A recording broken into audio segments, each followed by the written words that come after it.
Taking a full look at weather today, Weather Authority Chief Meteorologist Dan Cianca. Hey, Dan. Hey there, Veronica. It's Drought Update Thursday, so let's take a look at the situation across the state. The entire state is still in moderate drought or worse. 95% of the state in severe drought or worse. And when I say 95, I mean 96. 88% in extreme or worse, and 49% now this week in exceptional or worse. That is up from 46% last week. We did see a couple of small areas in Northern California that saw an increase in drought category, including the areas northeast of Mount Shasta and also around Crescent City along the Oregon border. These areas did see one increase in level.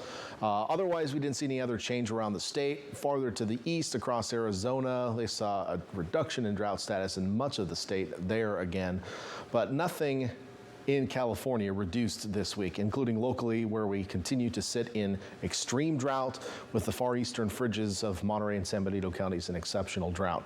And that probably won't change until we get some rain moving in. Now we do have weather systems. They have been moving past, so that's been fun. It's been a little break from our summer doldrums, if you will.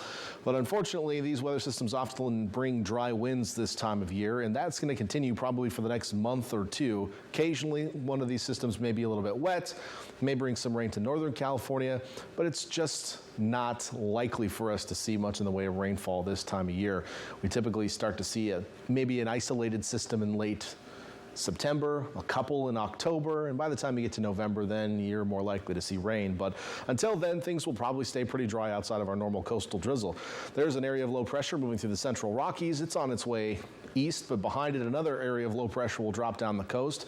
That's going to keep temperatures somewhat cool for this time of year, especially inland for the next several days. As we look at our readings right now, we're in the 60s to low 70s around the bay, but 70s to 80s inland. We don't have any 90s or triple digits out there, and we probably won't for the next 4 or 5 days or so. So you can expect a break from the heat that you have been experiencing inland, at least for a little while. FUTURECAST will show the low clouds returning tonight, maybe into the inland valleys as well. Not a lot of fog expected necessarily, but there still will be a little bit of haze of smoke out there as well. So I do expect air quality to stay maybe on average moderate across the region. During the day tomorrow, partly cloudy on the coast, some low clouds hanging on the east side of the bay. We'll get some sunshine in Monterey and in Santa Cruz tomorrow. And those clouds will thicken tomorrow evening, although I expect it to be hazy once again like it was today. As for your high temperatures, I think most areas will be pretty close to where they were today on the coast, maybe a little bit cooler as there's a slight uptick in cloud cover, whereas inland areas maybe just a touch warmer tomorrow as the overall air mass warms, but we're talking only by 1 or 2 degrees for most locations, so nothing extraordinary.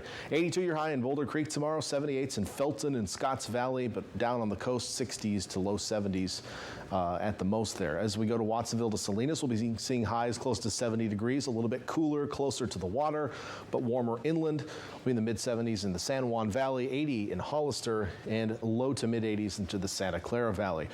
Monterey and the Peninsula staying mainly in the 60s. Really, that's about where you should be for this time of year as far as those highs are concerned. 69 is Monterey's normal high, so a real usual late August day, I suppose. And then farther south, we'll see high temperatures in the 70s and 80s, but again, no 90s or triple digits. And in fact, if you get closer to the coast, we're looking at mostly 70s. Over the next 7 days for the coast, temperatures may be a little cool for this time of year. Our normal coastal high should be around 70 or 71, and notice we're going to stay below that by a few degrees. In fact, by early next week, we actually may be about 5 degrees below that, so slightly cool, little cloudy, a little bit more stable weather pattern than we have been seeing over the last couple of days. And the haze is going to stick around for at least a couple more days, but eventually I think it'll clear out as the systems become more progressive and we get more westerly winds.